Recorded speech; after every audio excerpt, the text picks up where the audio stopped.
خداوند کا خوف حکمت کا شروع ہے، اور حکمت سے بڑھ کر کوئی چیز اس دنیا میں نہیں ہے جو آپ کے لیے فائدہ مند ہو۔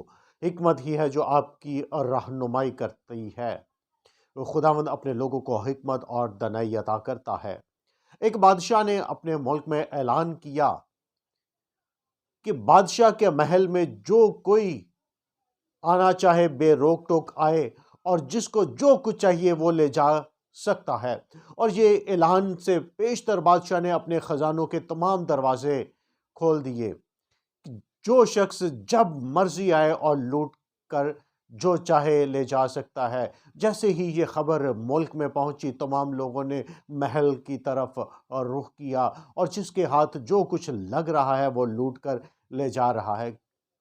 کوئی کسی کی پرواہ نہیں کرتا، سب لوٹ مار میں لگے ہوئے ہیں۔ اور بادشاہ یہ مناظر دیکھ رہا ہے کہ لوگ کس طرح سے آ رہے ہیں، اور جو کسی کے ہاتھ میں آ رہا ہے لوگ لے کر جا رہے ہیں۔ سونا ہے، چاندی ہے، ہیرے جواہرات، روپیہ، پیسہ، جس کے ہاتھ جو لگتا ہے، گھر کی قیمتی چیزیں وہ لے جا رہے ہیں۔ بادشاہ یہ مناظر دیکھ رہا ہے۔ اچانک اس کی ایک شخص پر نظر پڑی جو اداس کھڑا ہے اور ایک کونے میں لوگوں کو دیکھ رہا ہے۔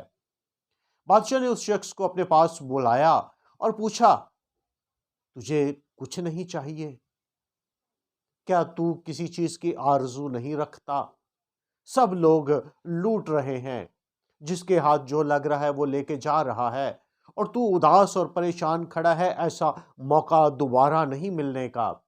تجھے موقع ہے کہ جو چاہے تو لے جا سکتا ہے۔ اس خزانے کے پیچھے بھی ایک کمرہ ہے، اس میں اور بہت کچھ پڑا ہے، تو چاہے تو وہ لے جا سکتا ہے۔ اس نے کہا، بادشاہ مجھے کچھ نہیں چاہیے۔ اگر تو مجھے کچھ دے سکتا ہے تو مجھے یہ بادشاہی دے دے، کیونکہ یہ لوٹ مار کر کے لے جانے والی چیزیں ایک وقت آئے گا کہ سب ختم ہو جائیں گی۔ اگر تو دینا ہی چاہتا ہے تو مجھے بادشاہی دے، کیونکہ جو کچھ بادشاہ کا ہوگا وہ سب میرا ہوگا۔ یہ چیزیں تو ختم ہو جائیں گی۔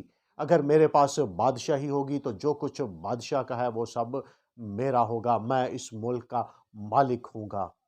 بادشاہ کو اس کی یہ بات بہت پسند آئی، اور اس کی بات سے بہت متاثر ہوا، اور اس نے خوش ہو کر اسے اپنی بادشاہی میں شامل کر لیا، اور یہ اعلان کر دیا کہ آج سے جو کچھ بادشاہ کا ہے وہ سب اس کا ہے، یہ اس ملک کا مالک ہے۔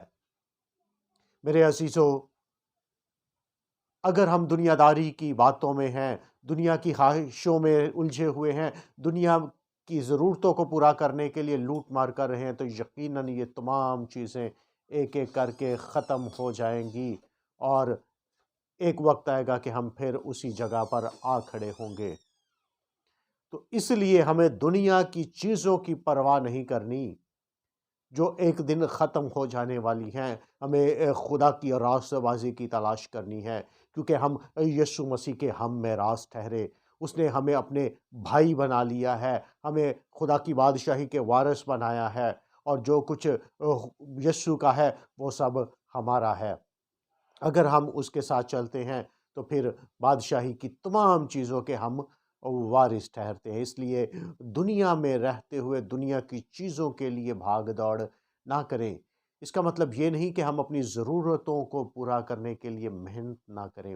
بے شک ضرورتوں کے لیے ہمیں محنت کرنی ہے، لیکن دنیا داری کی چیزوں میں اس قدر کھو نہ جائیں کہ ہم اپنے خالق کو بھول جائیں اور دنیا میں الجھ کر رہ جائیں۔ خداوند آپ کو برکت بخشے، آمین۔